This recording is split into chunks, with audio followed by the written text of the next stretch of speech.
Hi, my name is Ian, and today I'm going to talk about macrophages. What is a macrophage? A macrophage, or also known as big eater, is a type of white blood cell that is part of the immune system.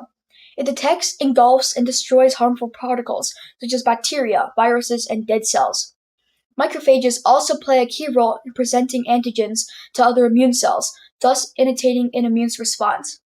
Now we know what macrophages are, but how are they made?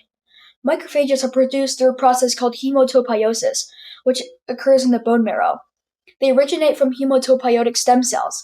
These stem cells turn into monocyte in the bloodstream and then move into tissues. Once in the tissue, monocytes further mature and differentiate into macrophages or dendritic cells, taking on their distant roles in the immune system. How does the macrophage take up or eat bacteria?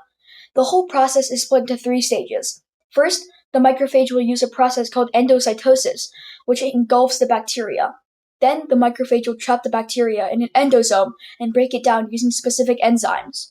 Lastly, the macrophage will use a process called exocytosis to spit out the waste left over from the broken down bacteria. We already talked about the macrophage eating bacteria, but how does it eat? This process is called endocytosis. There are many ways that endocytosis works. Some main ones include phagocytosis. The cell wall will bulge out and grab the bacteria.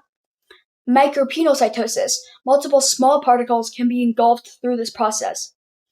Clathrin-mediated endocytosis is very similar to phagocytosis, but uses a protein called clathrin to help trap the bacteria.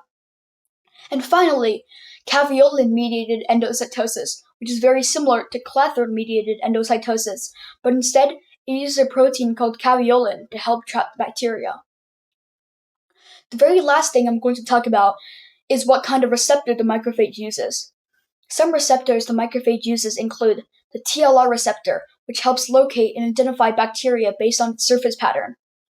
C-type lectin receptors, which are made of proteins that can bind carbohydrates that are presented on the bacteria's surface. And finally, there are the CD36, macro, and Saccaro3 that all serve for a similar purpose of creating an immune response.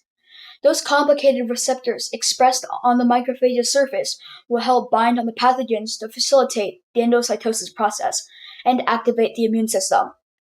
All of the components I just talked about make the macrophage one of the most powerful white blood cells in the immune system.